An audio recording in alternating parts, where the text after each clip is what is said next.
Hey, how's it going, everyone out there? This is Marlin, and I am here at the Addicted Fishing Podcast. This is episode number 8. Man, we've done 8 of these things already. It's crazy, Cameron. It seems like a lot more with you. I'll stab you. Always. Hey, we have some special guests in the house tonight. As always, we have Josh. He's always in the building, but who else do we have? I'm Renee Johnson.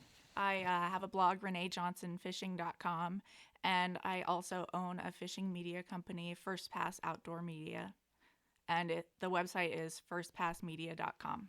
Cool. Good to have you. Thank you. Kimber? I am just Kimber Roberts. I love to fish. I work at Sportsman's Warehouse, and I'm a mom. And you're a blacktail guide now. Yeah, woohoo! Ooh. Yeah, for my daughter. I was going to say, yeah, your Sorry. daughter shot a nice That one. was exciting. Yeah, my daughter shot probably the biggest buck she shot in her whole little 12-year life. That is awesome. Bigger Actually, than it's anything not I'm going to probably, shoot this she year. She did, for She sure. did. It's huge. Yeah. Her first forky, though, was a respectable forky. It was a good one. It was Heck yeah. a wide one. So, and then we also have someone on the phone. Who do we have on the phone? Hey guys, this is Bryanna Zimmerman. I have a blog, also like Renee, called steelheadgirls.com. And I just like to fish for fun. I'm a weekend warrior, like most of you guys. Yep, sometimes that's all you can be, unless you're Cameron. True. And then you learn to hate fishing, so whatever. I don't believe that one second. Well, if you guys are wondering, well, we got 3 ladies in the house. So I think tonight we're going to be discussing some women's involvement in the fishing sport. And so we're going to do a quick little round robin here, but we're going to start it off with what's been going on in our fishing worlds right now, kind of update everybody on the season and all that jazz. So Marlon, why don't you talk about your fishing season right now? Because I'm sure you got a lot of input here. Man, my fishing season has been amazing because I've been up in the woods every day trying to kill deer. When was the last time you caught a fish? Alaska. Damn. What? Swear. Do you have any, oh, No, so you September? caught some Chinook when you came back, you said? Or was that a lie? you? That was a lie. Where? Remember, you need to take him hunting. In the big sea. Oh, yeah, we did. We did do some Columbia fishing. Yeah, some old Pro Troll Super Bait, that's Super right. Series stuff, yeah. But I haven't done any trib fishing. None. Slacking, always. What about you, Josh? What have you been up to? Mostly hunting, like Marlin. I did get out with, who did I get out with? Sean? Did some twitching, got some coho. I think caught a couple. Lonnie didn't get any, though. It's weird. I could say that because he's not here tonight. But yeah, no, I haven't been fishing much. Back at it after late buck. Which ends this Sunday for the guys in Washington general tags, right, for rifle. So it should be getting pretty quick. Yeah. Back and then to it's it. back to slaying.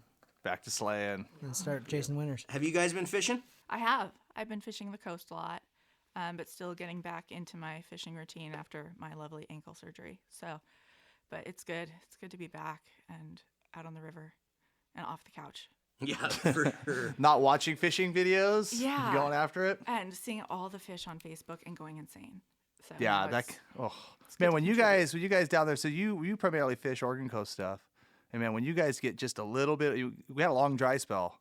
You guys just get a little bit of rain, like I see it too. Boom. I mean, it's like boom. Here's guys, holding 10 just sea liced up kings, Yeah. and just gets pretty ridiculous. I'd imagine that's got to be crazy. it's pretty wonderful.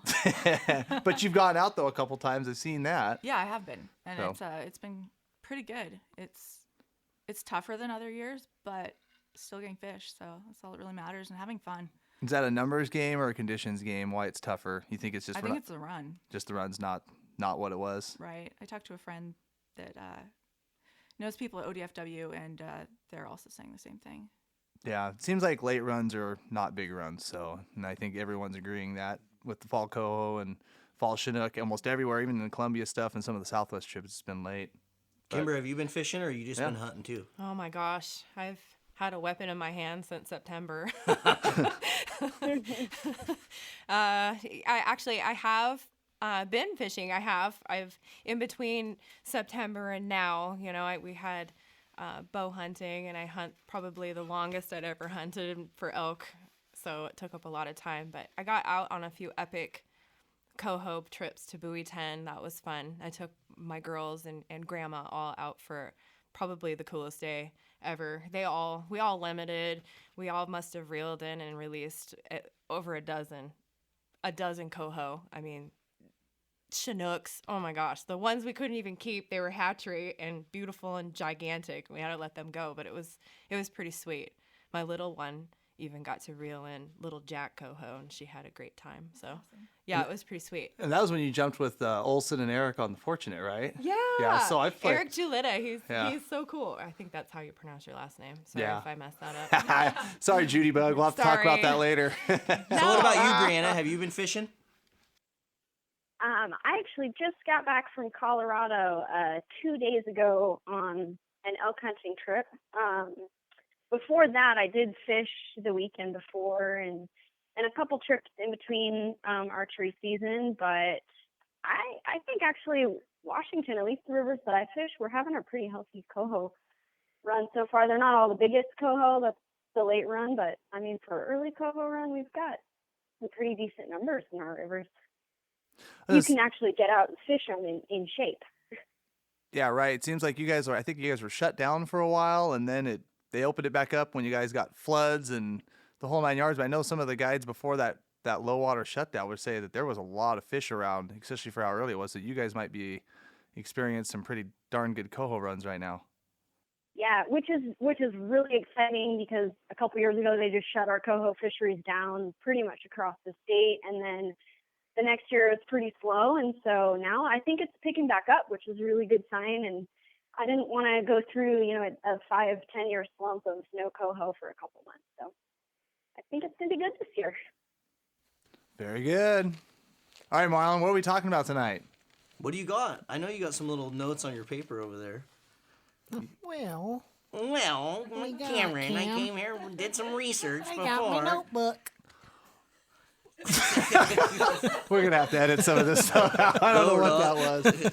So tonight's podcast, we brought in these three gals, and we are going to be talking women's involvement in fishing and some of the constraints, some of the situations, and we wanted to hear it from kind of their sides. And basically, why? First off, why do women want to start getting involved in fishing? What's that mean for the industry and the sport as a whole?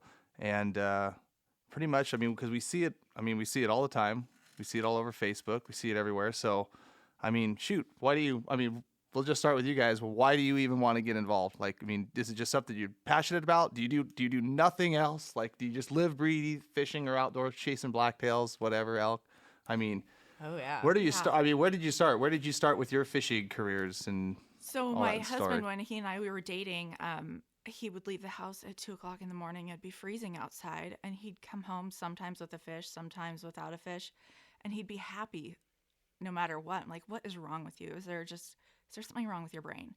So I'm like, okay, show me what this is. So he took me trout fishing and bass fishing, and I really liked it. And I was kind of competitive with myself, and he would tie knots for me. I'm like, no, I didn't really catch that fish if I didn't tie the knots. Then I started doing more and more for myself. Then he took me on a tuna trip, and that was just insanity. That was amazing. And then springers happened, and then that was the end of my life as I knew it. And that was just all fishing all the time. What other hobbies could I have after that? So Springers will do that to a lot of people. oh, they wreck you. Yeah, they're a puzzle in itself for sure. Yes. What about you, Kimber?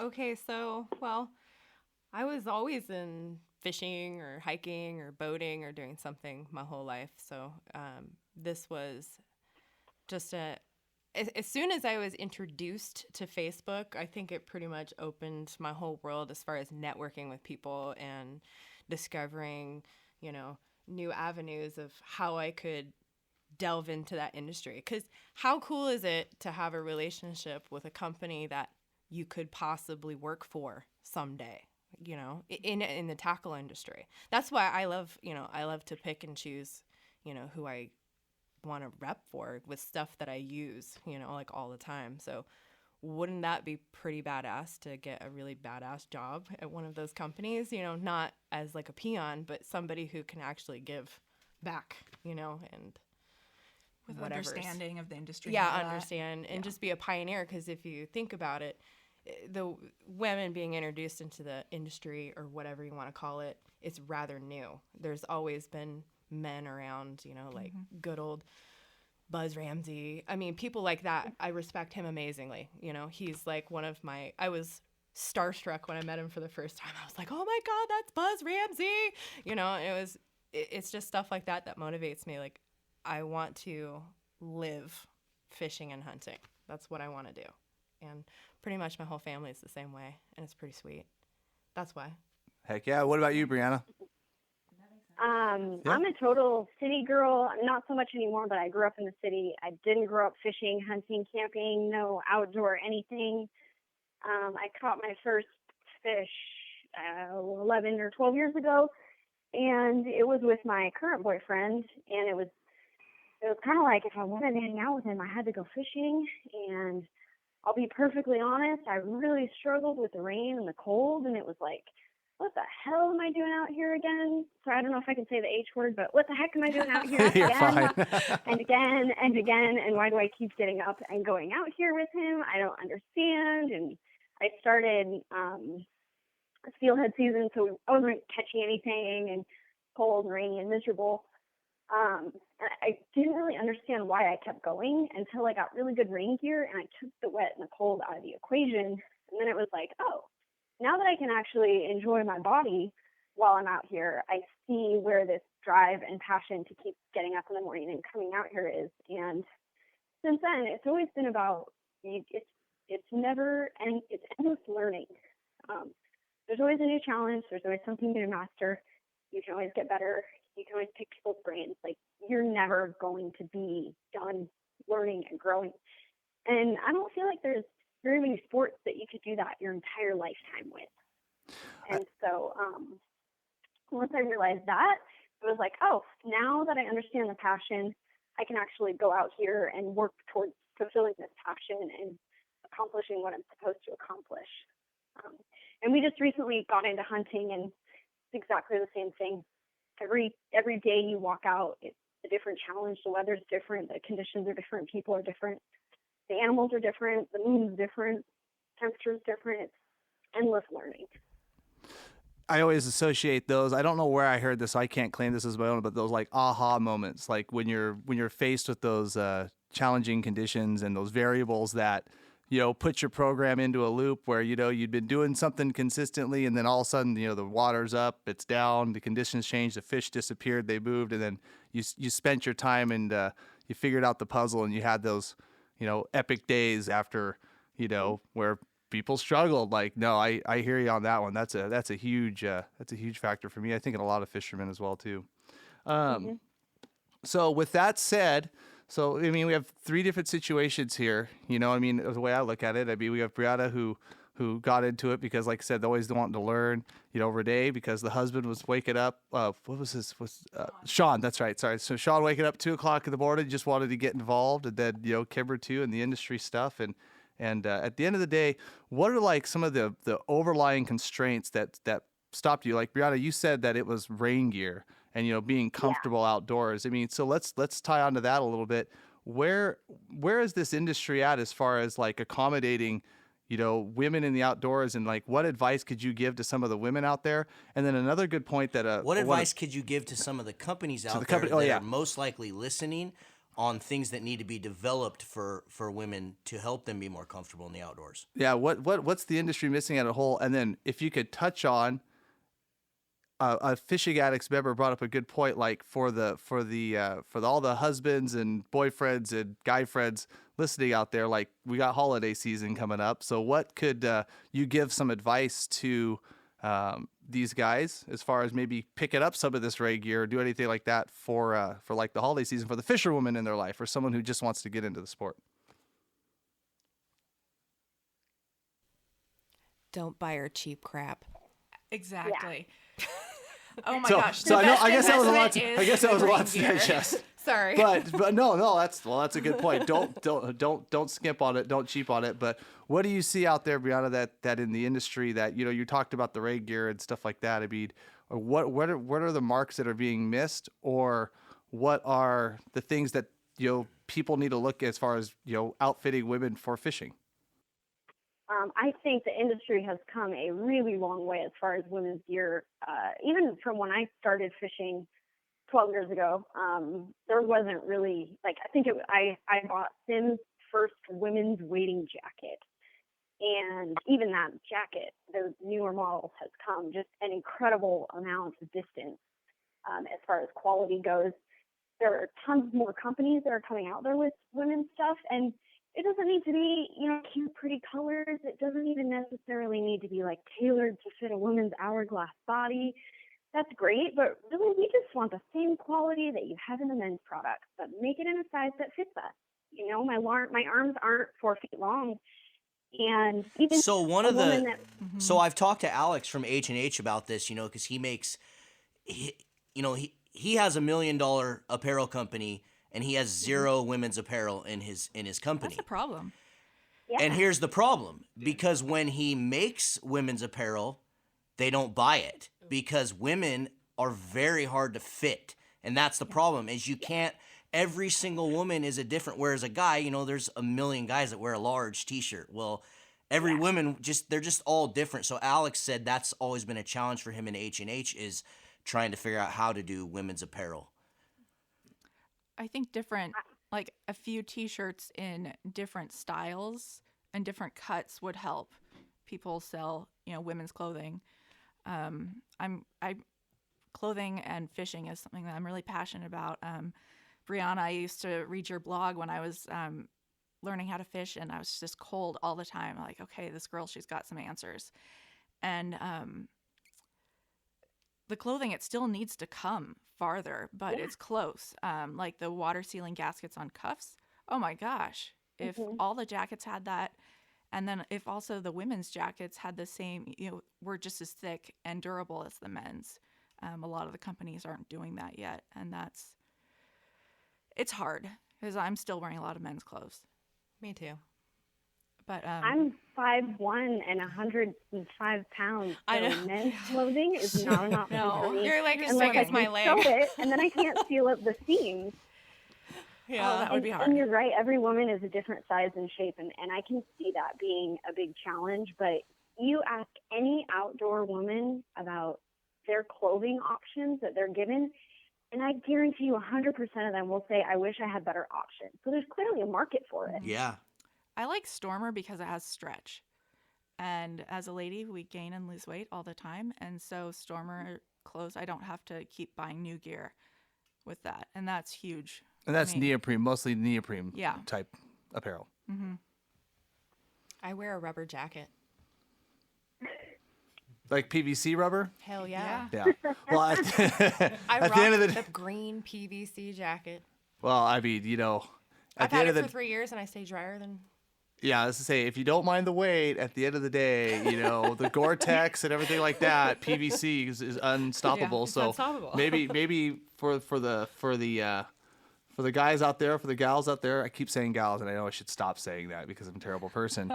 But for the women out there that want to start looking at maybe the basic No, intro say whatever options. you. Do you guys care about Do you that? say about gals? I don't no. like saying gals. See, I don't know why I do. That's one of the things get that's called always it's like a at work, stigma that or offends when something. people like when I type something or I say guys and then a woman will comment and be like, "What about us?" And I'm just like, okay. It's a When general I say statement. guys, I'm meaning We like got bigger things in the world to worry about. everyone. That. Yeah. Fair enough. Yeah. Like our rain gear. Okay. Good. Oh, like your rain gear, exactly. So maybe, start with PVC rain gear.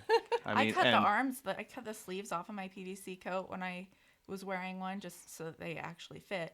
And that worked. And usually the PVC rain gear too is fairly inexpensive. You can get pretty good quality in PVC and not start looking at triple digits, per piece. $56.99 Yeah, I was gonna say at so. Sportsman's Warehouse. So quickly, as you guys talked about, getting into fishing, touch a little bit more on getting into the fishing industry as a whole and how that happened and what made you decide okay, now I feel like I'm, let's just say, good enough to teach other people how to fish. Or maybe you didn't. Maybe you just had a passion and you wanted to teach people. I don't know. Just tell me how you decided you wanted to be in the fishing industry, and then also touch on companies approaching you and how that happened. All three of you. So Renee, you start. started to become interested in just inspiring other people, just all anglers, to fish and fish ethically, and to learn more, because that's what I'm after with fishing, is learning and pushing myself, and then also the benefits, just to my body and, my brain and like everything. It's just, it's wonderful. And I want to see other people experience that. And so when I was first approached by a company, it was River Creek Rods, and it was really, really weird. It was like, what? Really? Me? Why me? I'm just kind of this loudmouth, like, I sleep in my truck over the weekend fishing, but for some reason they wanted me, and it actually pushed me to become a better angler and think more about how I'm presenting myself and also what I have to offer to other people. Kimber?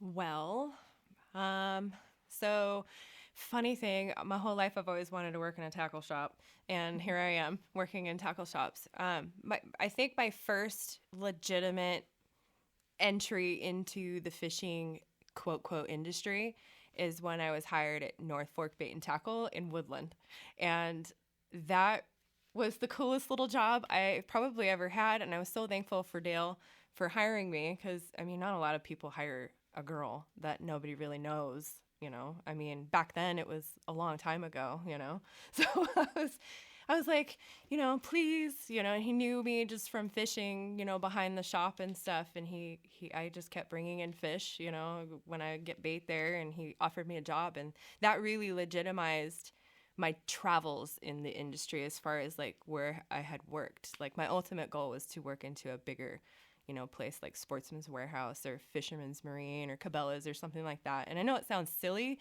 because it's just a retail job if you really think about it.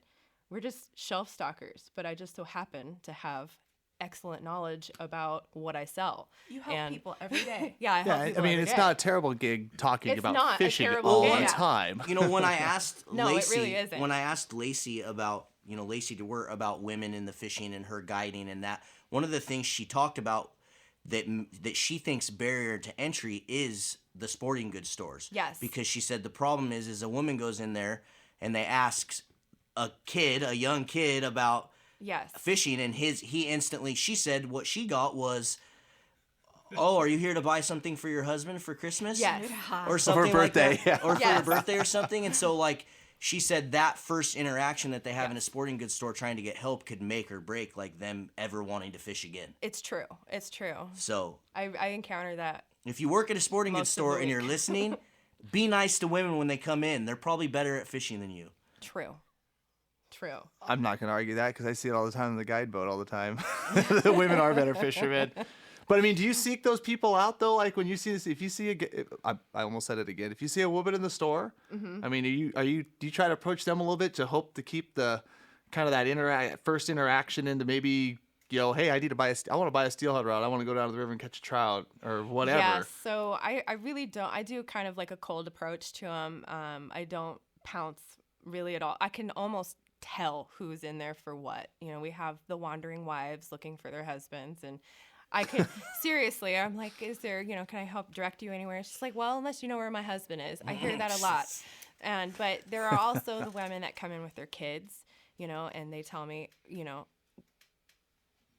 we heard there was some trout around, and that's like my favorite conversation to have during the day. It's like, oh my gosh, I get to talk to this kid about trout fishing and really just having it not be overwhelming to them, is probably the best thing. So I try not to like just throw a bunch of information at them, but approaching them is definitely the cold way to do it, not be like, Super aggressive. why are you on them. here? Yeah, What can I do for you? Kind of thing. And then they're like, oh, I'm fine. I don't, and then they won't talk to you. So, Yeah. but it's pretty awesome when they want to, interact and stuff. So For sure. it's pretty cool. So Bryanna, why?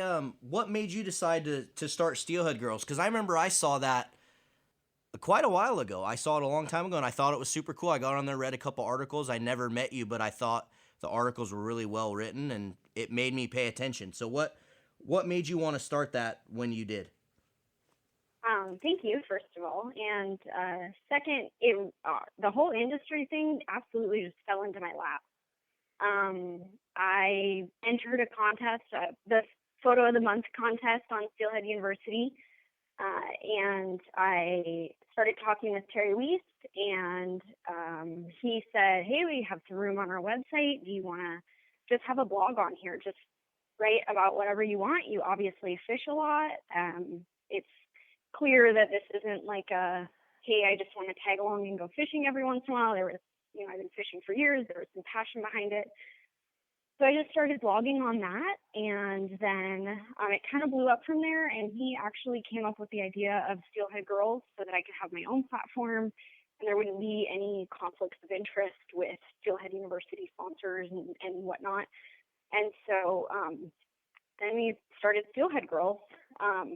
When I first started fishing, April Vokey was my idol. Like I said, I grew up in the city, so to me, mentally growing up, the idea of a woman in the outdoors was not the most feminine picture in my head. And I was like, I can't fish, I can't hunt. Like, I'm feminine and I'm a city girl, and I don't fit this mold. I don't know how to do that kind of stuff. And then I saw April Vokey and was like, oh, wait a second. Like, I don't have to make myself become a little more masculine to fit into this mold. I can actually just be me out here, and it's okay if I'm cold, and it's okay if I say my hands are cold, and I can be a city girl out here and just trying to learn. And there wasn't really very many women in the gear fishing industry. There was lots of women in the fly fishing industry, but not in the gear fishing industry. And so the more I blogged, the more girls I met and girlfriends of fishermen that wanted to learn more and figure out, how do I stay warm? How do I do this? Why is my rod so long? Why is my reel so heavy? All these things that men don't really think about. They don't have those challenges. And so I went, April Vokey inspired me. I would love to be able to have some kind of platform to help other women break past these barriers that we all went through, that I've already spent years trying to figure out and get through. So it really all just kind of fell into my lap, and took the opportunity to network and help other people. Yeah, that sounds cool. April's my hero too. I reached out to her every way I knew how, and I never got a response back. So, Me April, if you're listening to this damn podcast, get a hold of Marlon. You don't have a fly rod, bro. Sorry. I got her number. Remember all that crap her number, I you gave got her us? contact info. Josh I has her got you. number. God, yeah, remember all that crap you gave us in Addicted Alaska movie? You just wait. It's because you don't fly fish. Well, going back to the sporting goods, going back to the sporting goods employee kind of turning off women too. I have gotten a lot of horror stories from clientele coming in the boat with some guide or other fishermen like interactions on the river, to where like people have been so both the ladies in here went, yeah, so Well, see, here's just an example. Like if Sharon came to me and said, hey, Marlon, I'm going to take your rod and I'm going to go cruise up the river and go fishing, I'd say, hey, Sharon, guess what? No, you're not. Because I don't think that she is safe. I just don't think she's safe. She's too small. She's too... the kind of people you see on the river, they're just some weird dudes on the river. There just is. Yeah. And not even fishermen. Just random Yeah, I was people gonna like say- up in the woods. Like, I was followed by some guy in the woods. that's what I mean. So That was that's scary. And I know that has to be a barrier to entry for women. So how do you guys handle that? To me, though, I'm sorry to get interrupted. To me, it's like same thing with like I mean, you wouldn't just grab a fishing rod and go walk like downtown, like you know what I mean. I feel like sometimes certain areas of the river, certain stretches of water outdoors in the wild can be just like that. Like it doesn't necessarily have to be just the river, but you probably wouldn't let Sharon just go for a walk, downtown somewhere, probably not so nice in Portland, right? I mean, it's the same. To me, it's kind of the same. Yeah, but if she said, "Hey, I'm gonna head over to Portland with my sister and go shopping," I wouldn't think anything. No, I'm not saying that. I'm saying like there's going probably 80 certain seconds. spots you That's probably just wouldn't as want to dangerous walking these around days. too. Yeah. Exactly. That's what I'm saying. So yeah. So go ahead. I'm sorry about that. So I was followed in the woods, but normally when I leave the house, if I'm going alone, I at least tell my husband or somebody where I'm going and kind of what time I'll be home-ish. And I try and call when I hit cell service, but that time it was just like, there were no fish around, so I went way out. And I kept on feeling like I was being watched. I was like, oh, is there a big cat around or what's going on? I didn't hear any vehicles. And then as I'm like hiking out of my spot, I turn around and there's this dude hiding on the other side of a rock. And I was just like, oh my God. Like hiding? Yeah. Fishing rod? Creeper. Pretending to fish, but he wasn't fishing. And he didn't even have the right gear. And it was just really weird. So I went home and did all So my... now Renee right now is scaring all the new women away What? from fishing. Just kidding. It was Cameron, guys. Wow. It was just Cameron. Exactly. Oh, gosh. But I decided I wasn't going to let anybody take, my personal fishing days away from me. So I went home and I started the process for my concealed carry, and that's how I've decided to stay safe. And I really do not want to be eaten by a big cat. That's like on my list of things I do not want to happen. So I'm a little bit more comfortable out there. And there's holsters that are great for the outdoors. There's the Kenai chest holster that goes right on your chest. You can get at it with waders on, with coats on. It's a good way to go. I mean, at least feel protected Yeah. for sure. And then there's also just jerks on the river that, there was a guide that he was mad that we got to the spot first and our boat was where he wanted to be. So he decided he'd cast on me and leave his line on me all day. Like on your person or in your spot? On my person and on my rod. Awkward. And it was just crazy. And then another guy that... I can't believe you're saying a guide can be an asshole. Oh, guides I'm are shocked. saints. Shocker. So what happened there? I've decided not to yell at people anymore, but I was with my friend that he yells sometimes at people if they deserve it. So he's kind of like my mentor, my big brother, and he's not going to let anybody give me any kind of crap. So, I mean, it's nice to be able to go out, if I'm not out with my husband, to go out with a friend that, like, I completely trust and to be safe, and it's good. But there's still just some jerks. Like, do you even know how to fish? Why are you out here? Like, really? Do you have to say that?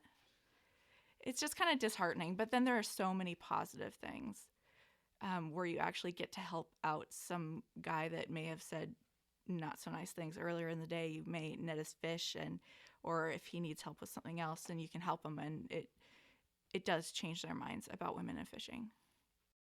So you can still see the positive in it. The creeper aside, you're still going to get out there. But And, there's creepers everywhere. yeah, no fact. It's a cut of society is what I always say, whether it's guides, people on the river, or anything like that. There's just a certain percentage out there that are just freaks.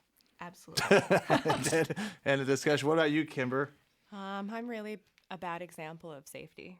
Really, You're like free range. I'm really a really bad Free example. range. I fish by myself a lot. If I'm not fishing by myself, I fish with my boyfriend, Brad. I really don't like telling him where I'm fishing when I'm not fishing with him because I'm secretive like that. Oh, wow. Just I am cutthroat. Yeah, jeez. No river names from her. There you go. No, it's just funny. We're kind of like that sometimes. We're very competitive between each other. But it's cool. It's healthy competition. It's not like, it's not crappy or anything It's not like that. he's It's so you nicking can- all your line. No. Yeah, it's so no, you can beat him down to the It's spot all on good Saturday, fun. right? Yeah, exactly. Yeah. Just gonna trip him. So most of the time, if I don't tell him where I'm fishing, it means I'm up here somewhere in Washington fishing. There's no fish in Washington. Stay out. I hope he's not watching this. But no, I don't carry any kind of weapon. I've honestly, knock on wood, I've never had a bad experience on the river. And I fish all the way up into the deadline of Sorry, I mean, that wasn't a report. Beep. That wasn't a report or Probably anything. beeped. It probably I'm was just saying, beeped. sorry. But all the way up in the In Yeah. canyons and I go to the coast. I mean, I go all sorts of places. I've gone by myself to California and fished, but I guess I'm a bad example of safety. Well, it's not a maybe. bad example. It's probably just kind of like what you're comfortable with doing. And I mean, it's know. not it's not a requirement that you're a concealed Right. weapons carrier. I mean, but at the same time, like probably maybe letting people know where you're at. I mean, honestly, I was going to go elk hunting by myself yesterday, and I was even going to tell Right. Jill, the wife, where I was at and stuff Right. like that. So I mean, that's never maybe a bad idea. I don't know. Bryanna, what maybe about not for you? you though. I'm kind of with Kimber. I don't really have a lot of, as far as people goes, feelings of not being safe or like somebody's going to kidnap me or come and get me. People aren't generally just mean. They're actually usually a little bit nicer because I'm a female, and they think it's cool that you're out there and you're trying. I did, funny story about a cougar. I should probably conceal carry, but I think the third time I went fishing, I had a cougar. I was 17, and again, city girl, I didn't really even know what a cougar was. Cougar had jumped down an embankment right in front of me, and Jeff just took off running, and I thought it was a deer. I it was a tan body. You're not gonna die I if turned you and run looked, away and Jeff faster. was actually like gone. And so I just went, well, I guess I should be running with him. So I kind of ran after him, and he didn't turn around to see if I was coming until he got to the road. And at that point, I was like, what am I running from? And he was like, that was a cougar. Like, this is not a safe place for us. We got to go. But other than that, if there's any altercation that I get into on the river, it's because of my own mouth and my own attitude and feeling like I need to have little man syndrome and step up and show everybody who's boss when they want to cast over my line or anchor in my hole or something like that. So I actually don't have many barriers. I never do that. Lies. So first things first, I heard you're not supposed to ever run from a cougar. Yeah, you're supposed to make Oh. yourself. Yeah, I was You're gonna supposed to say. make And yourself big. second off, like, where's Jeff these days? Yeah, Yeah. so I guess I thought I didn't have any barriers, but I'm just really naive and oblivious to nature. But that was also 11 years ago, right? I mean, you said you started 11 years ago. Yeah. So I mean, everyone's got to learn. Everyone's got to learn somewhere, I Yeah. guess. Yeah. I do carry a sidearm in the woods when I'm archery hunting now, specifically for cougars. But as far as fishing goes, I don't carry. I probably should. I'm not fishing by myself very often. When I do, I tell Jeff where I'm going and might text my mom my exact coordinates and say, if I'm not calling you by 5, send a search party out, because Jeff will probably just think I'm fine and hanging out with cougars or something. So yeah, I should probably be more safe, but I don't have that kind of that experience so far. So I just go out and fish. It's good that you're vocal though, and you don't take anything from people. I found that to be helpful. Yeah, there's some times where I probably should have shut my mouth, Oh, but me too, but it happens. Well, I I don't have care. a complex. Like, I'm a little girl, and I don't want you to boss me around. So I'm not. I'm going to little, be I that don't want you to chipmunk boss me in the around. woods that's going to tell you what's up. Well, I kind of look at it this I way: just out pictured in the water, whether you're a woman or a man, if you do something to screw up, you're gonna hear about it. Like think it's it's not fair. gonna That's matter. totally You fair. know what I mean? And yeah, there's a lot of it. I don't even know. I mean, shoot, even in my boat, like I can't imagine. I don't know. It seems like if a woman screws up as much as a man, I'm still gonna give them as much crap. Like, you know what I mean? Like, and not. I don't mean like give them as much crap in a bad like yelling, because I don't yell or scream at my clients like in that way, because like I said, circling back to what I was trying to get at earlier about like guides and having bad experiences with that. I think you're nodding your head, Renee. So maybe you can get a story into No, that. I've But just I've had a seen- lot of people get turned way off, and then it's taken some coaxing to get them back into the boat, or the husband had to coax the wife to bring him back to the boat because of some freaking creeper guide that they went on a trip like 2 years ago with. And I've heard horror stories. I have too, Like- and you see it on the water too. Like there's all of the clients are like crowded off into one corner. The guide's yelling, and like rods are going off, and nobody's willing to touch them. Well, the problem, the thing I've seen an example for like taking Sharon fishing is I'm just too serious. I'm just way too serious when I'm in fishing mode. So like the second she messes up, I'm like, what are you doing? Don't touch the rod. Yeah. And I yell at her because that's just like my instinct to be like, what are you doing? Why did you just touch that? And then I think because of that, over time, it has turned Sharon off of fishing. Because I she have just to yell sees. at Brad all the time. Yeah, I'm sure you do.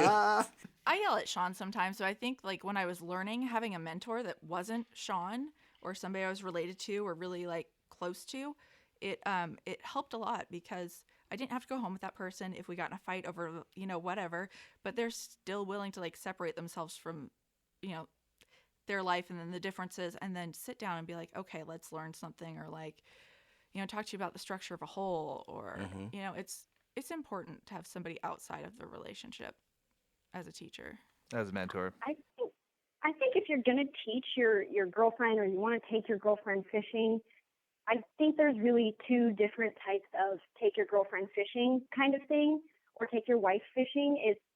Are you trying to have a fishing buddy, or are you trying to take your girlfriend on a fishing trip?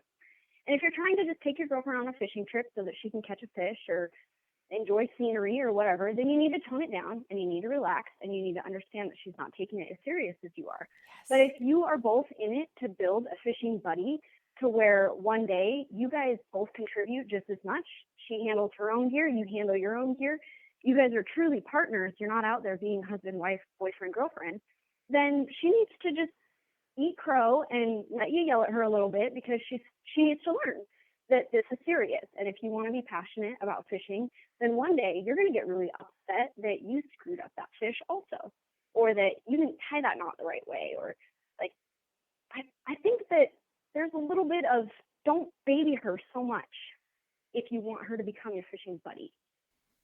That was one thing that even Lacey. I definitely don't, but that was a great. No, that is a great aspect of it too. Because one thing like Lacey brought up too in those messages was that, hey, if you want to bring someone in and you want to do like that, I look at it versus like recreation fishing versus like not competitive fishing, but I'll call it. I'm not going to call it professional fishing. What's that? Your passion. Yeah, like it'd be like you said, if like fishing buddy versus fishing trip. Like if you're trying to develop the fishing buddy, she said, don't dumb it down. Like don't dumb it down. Like if you expect this person. I'm so sorry. Oh, honey, it's okay. Oh, baby, are you cold? Yeah. Don't do that stuff. Yeah, if you expect her to net your fish and you expect her to do it right, well, you better nice. Better be nice at it. Better give her a couple shots at it. So that's right. It's like my situation. My girlfriend's like, it's complete opposite. It's like what you're saying. It's like just the fishing, like she just wants to go every now and then. And like Marlin, I had to learn that I need to tone it down, and that she's not as competitive with it as I am, or like really not as into it as much. She wants to reel in a fish, wants me to net the fish, and after that it's over. It's pop a squat and hang out. That's no different. That's no different. And that's okay. There's nothing wrong with women who want to do that. There's absolutely nothing wrong with them. But I think you have to establish which type of fishing trip you're doing. Yes. And that doesn't just go for women too. Like, I have clientele that are out there to have a good time, and I have clientele that are out there to kill shit. And depending on which ones we want to do, that can structure the day to where it's like, if you're doing the fishing trip and you're in an area and there's not fish, but there's fish, getting whacked 6 miles downriver, and it's going to be a hell ride. And, sometimes, you might not want to take your significant other down that hell ride to go get that fish into the windy area, or, where the conditions are worse, versus if you have the person who's like, out there to get it done, then that's what you got to do. So, there's definitely been a lot of trips, and then even with women clientele and non-women clientele, where we've had to make those tough decisions on, okay, are we going today, or are we going to stay home, or are we going to go somewhere where the weather's a little nicer, the water's a little better, and such and such. So, yeah, I guess having that communication can be really important. Especially in Oregon or Washington, the weather is horrible most of the time, especially in the winter. Oh, yeah. So, well, I mean, look at it this way, fishing in the river versus like fishing out in the ocean. I mean, shoot, some people just won't do it, and then some people will. So quickly, Kimber, if to all the women that might be listening to this podcast or watching the live feed, how would you, if there was someone listening that might want to get into fishing, how would they start? What advice would you give them to get started fishing? Just fishing in general. Fishing in general. Like, she's just is like, I want to pick up a rod and try to catch a fish. All right. Well, actually, I have several steps in my avenues to give to people. They can either obviously come talk to somebody in a tackle store, preferably somebody who actually knows what they're talking about or has the time to give to them. A lot of tackle store people are impatient. They just want to do what they do. But to get into fishing, it's quite the investment right off the bat. And that's what a lot of women that come in, they're either single mothers or they have children. They don't want to spend a bunch of money. So I tell them, why not just try and go on a guided trip first? Explore the guide avenue. Yeah, because they tell me, no, I've never caught a salmon before. My friend does it, or my husband does it, and this is more of a surprise. I'm gonna get my own rod, and I was like, okay, well, in that aspect, I wouldn't suggest a guide. Maybe just talking to somebody about like what kind of tackle to use, and maybe some basic knots and stuff like that, and then but really going out with a guide is really gonna tell you if you get the passion like that or not. When you hook that salmon. Trying it out before you really just dive right into it. Yeah, because it's really expensive to start off. You got waders, to do it you got right, boots, and that's definitely no different than a man. That's what I mean. No, I say that. That's what I would suggest. We if have somebody's like, I want to fish. Yeah. Well, go with the guide, see if you fall in love with it, and then I take just that next suggest a step. couple guides, whoever, is in the top of my head, you pop in my mouth a lot, and Kirby and people like that, because, Kevin Gray does, walk-in trips. I don't know if he still does that anymore, but Yeah, he still does some of those that. are the type of guides that I take these people to. I'm like, dude, go with him and see what kind of gear he uses and see where he goes, and then come back and talk to me, and I'll pick everything out for you, and you won't even have to ask, I'll just give you a great starter kit, and I've had several women that are like, that's a great idea, so they go to a guided trip and they come back a month later and they're like, all right, show me the stuff, and it happens I'm in. a lot, and I think it's pretty cool. So, and even just even the stupid little pamphlets that we have, like the Northwest Steelheaders, that's another great place to get started. The CCA or something like that. There's always clinics and stuff that they do, fish alongs. They love new members, to get into that stuff, especially women and children. And ODFW does stuff too. Yeah, ODFW. There's so many avenues, but just to get started, I say just drop the $175 to $200 on a guided trip and go see if you like it, because more than likely you'll catch a fish, if you go with a good guide, Well, and that investment too, like that's my sales pitch. That investment too is always significantly less than going out and spending Yes, $1,500 absolutely. on rain gear and all that Yeah. stuff, but Yes. to realize you hate it, Yes, exactly. Exactly. or to realize you're going to spend the next 6 months trying to figure out what a bite looks like. Yes. Yeah. Yes. I'll have customers be like, I want a casting rod with, a bait caster. And I'm like, okay, well, good luck.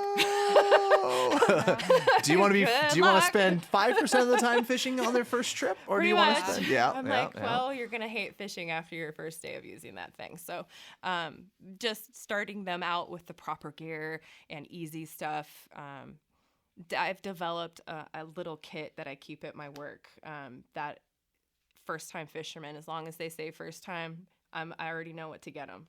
Steelhead, I already know what to get them. We're doing a tutorial on Salmon, that. I already know what to get them.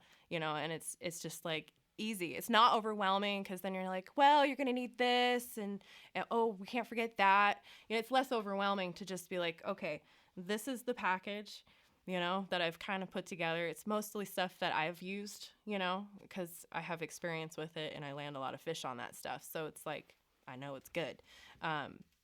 And I send them with it, and then they come back and are like, I caught my first steelhead on a spoon. And she's like, you're right. You got to let them eat it. I'm like, yes. So it's stuff like that that gets women just going. Anybody, even a man or a child, or women and a man and a child, whatever. I say start with the guides and then go from there, especially if they've never caught a fish before. Yeah. Because if they've never caught a fish and they're going out to a new river and a new spot with new gear that they don't know how to use properly, more than likely they're going to not want to go back out again. It's expensive to lose 50 corkies, or jigs or It gets whatever. expensive quick. It's expensive, I'm so thankful to be working where I work. Holy shit. Sorry. Yeah, sometimes, because sometimes it makes you want to just spend more money. Yeah. Oh. No, it's true, because it's like there. You know what I mean? I thought that would be my downfall to That was working there. horrible But when I worked there. I know, right? It's just Horrible. there. So you're like, well, That's why I don't buy anything now. it'll be springer season in like 9 months. I might as well get this. Seems like you have to stock up early too. Oh yeah, definitely. Going when you can get stuff is definitely the thing to do. Mm-hmm. No procrastination. Well, Bryanna, do you want to touch on that at all? Do you want to add anything to how you might give some advice on some women getting into the sport of fishing?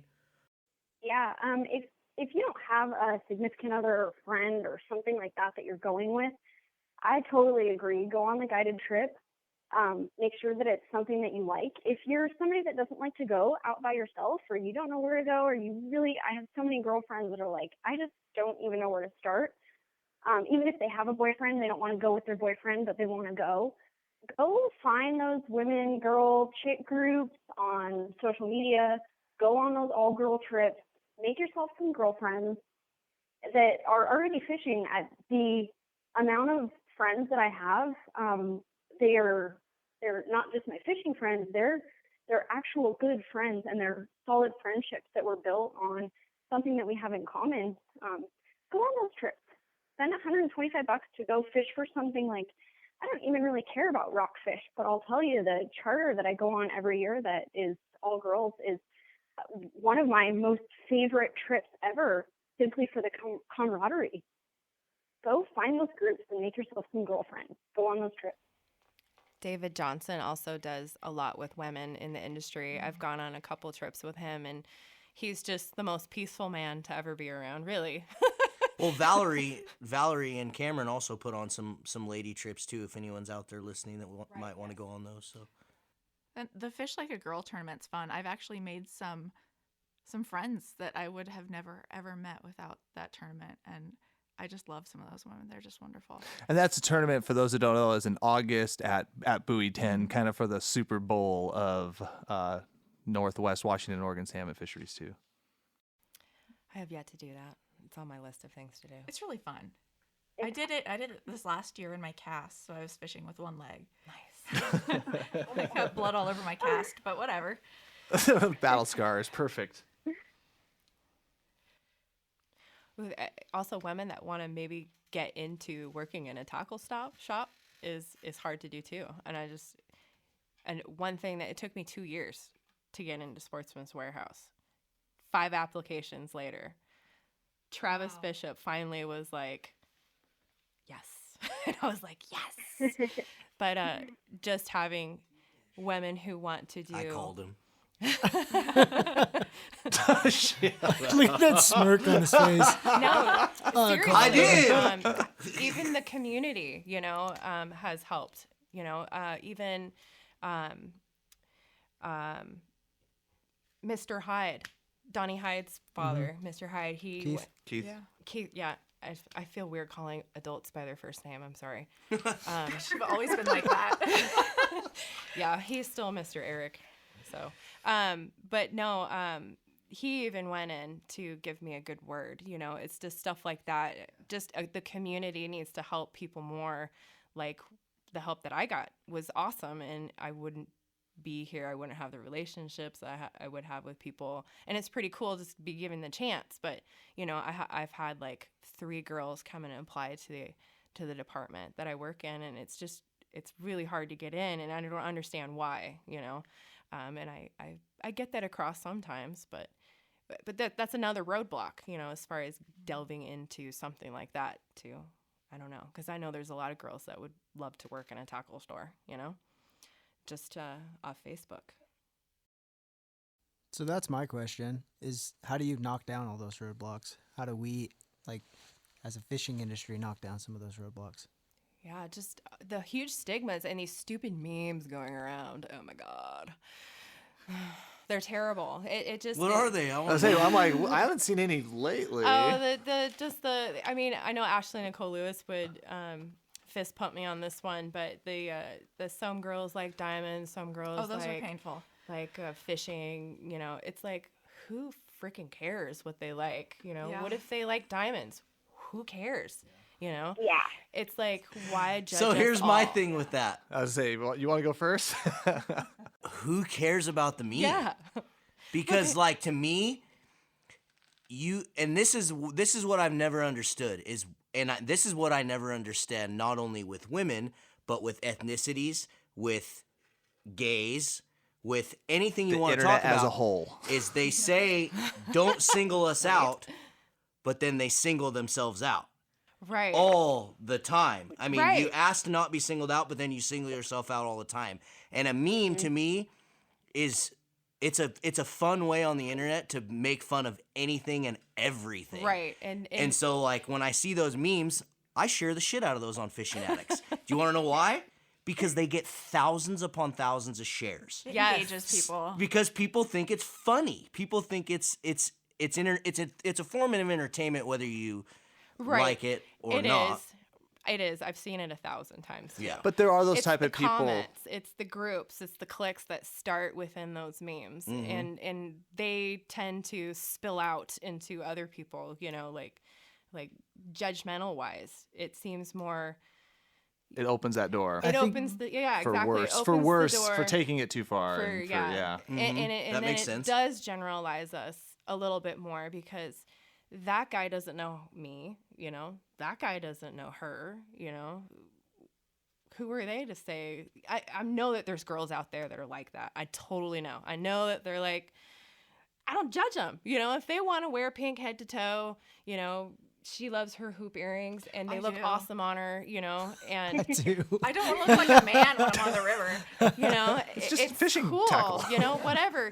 You know, I think probably the most hurtful meme, or not even a meme, but it was a photo of somebody. I don't even remember who it was, but it was a girl, and she took a selfie of herself, and she said, "If you don't look like this, you're not fishing for Yeah. the right reasons." And I was I just know like, exactly what you're talking about. stab me in the heart. Are you kidding me? And I was like, Yeah. I know slayers that could wear pink head to toe and dance circles around you and with a fishing rod, you know? And it's like, Yeah. who are they to say that? Oh, You know? I And that was 100% a agree. woman that said that. Yeah. I was floored. I instantly unfriended this person, and I was just like, I don't want that judgmental stuff in my life. You don't have to look a certain way to be a fisherwoman or man, whatevs. I'm a fisherman. I hate saying fisherwoman because I never think of it when I say it. But Well, see, and that's Yeah. where, you know, like fishing companies and stuff, they, you know, you wonder why they make things in pink or purple. It's because Right. that's what they know. That's what most Right. the general population of women like pink. and the general it's population a of huge women demographic like in the purple. South. Southern Yeah. women, Eastern, they love that stuff over there. They love it over there. And I know that She talks only- like a fisherman too. I am. I'm sorry. I talk like Salem. Just by working in Sportsman's, I know because they do regional stuff, you know, they place that stuff. And I was like, why do they keep sending us these horrible, ugly sticks with like pink and purple and all this stuff on them? And then they told me, and they were like, yeah, that makes sense. You know, there's women out there in different demographics that they're all about that. You know, they want to feel feminine when they're out there. And who are we to judge them for wearing that kind of stuff or using that kind of stuff or making up a stupid meme, you know? And it's Yeah. like, I think what Kimber's saying about those memes is that they're kind of like fueling the stigma that's already It there. can, It yeah. makes it even worse it because of those does. memes. It's fueling it. It's opened the doors, like Cameron Yes. said. And it does. It may be just a little clique of people who are like on that train of, you know, but it's negative and it opens the doors and it's terrible. But ugh, God, there's some ridiculous girl fishermen out there. I will admit that up and down. But who am I to judge? You know? I judge fisher people on the merit on Yes. how they fish Ethics, and not stuff like that. Yeah. And not That's how what they I have to judge what they on. wear, the Not rod what they wear. use, or Or you know, how I mean, often they look. fish. You look at it this way. I mean, there's a lot of 75-year-old dudes running around fishing 6 foot. You know the ones I'm talking about with Straight slayers. the white rods that don't even bend 3 inches, and they're out there stroking fish. Yes. I look at it the same way. I mean, it's like, you know what? You can. It's just the cover. You know, it's reading the book, so you never know.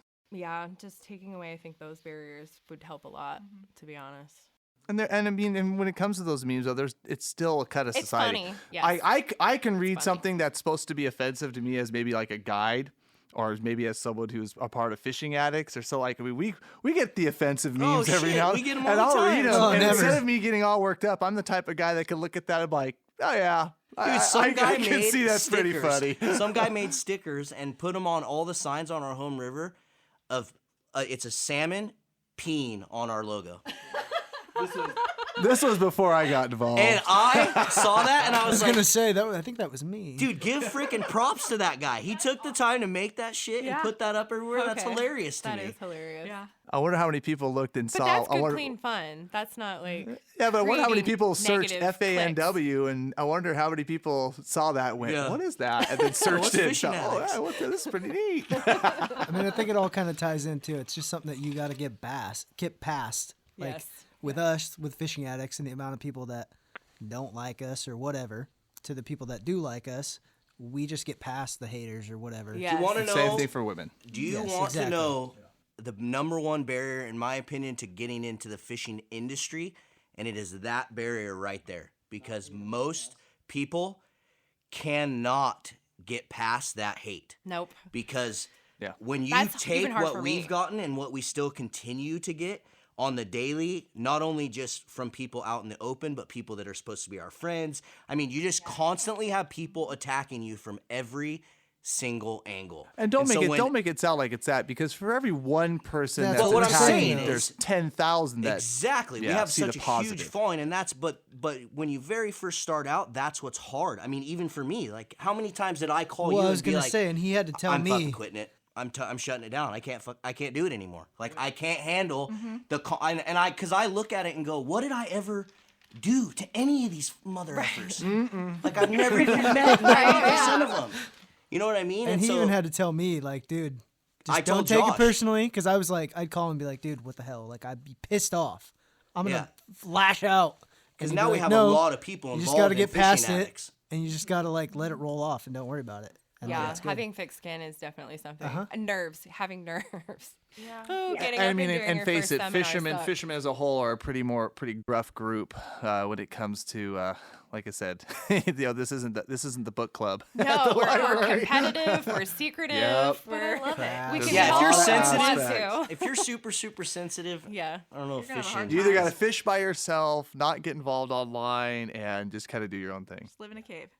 Well, we're kind of we've reached a pretty over an hour time limit here, so we're gonna kind of wrap things up. Hey, Bryanna, you want to one last quick time just tell people who you are and where they can find you?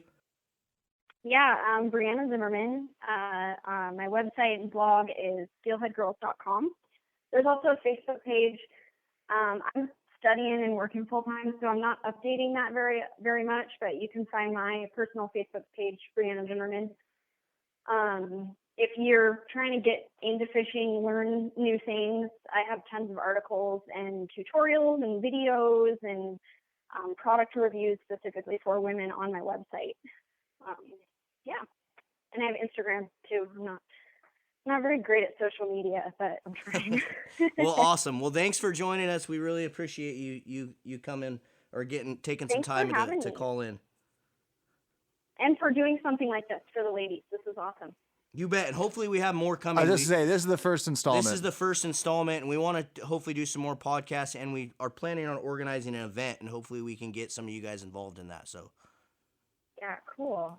Thank you guys for helping out the ladies. all right, awesome. Good luck studying. Thanks. Bye, guys. See ya. Thanks, See ya. Hi, Bree. All right, so Kimber, Renee, you guys want to close out and let people know where they can find you if you guys got social pages you want them to follow or anything like that? I'm available at Sportsman's Warehouse if anybody. Which one? The 82nd in Portland. I'm always available to talk. I work the morning shift, 9 to 1. If anybody wants to, I have great information if you want to get started in fishing. So. Awesome. And I work in healthcare, so I'm not accessible at work. But my blog is reneejohnsonfishing.com, and I do have information for new anglers, information on dressing warm. There's quite a bit of information on there.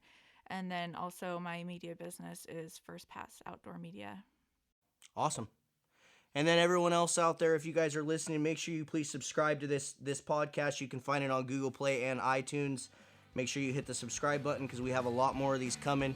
Make sure you follow us on Facebook at Fishing Addicts Northwest, and we will see you guys on the river. Later. There you guys. Bye.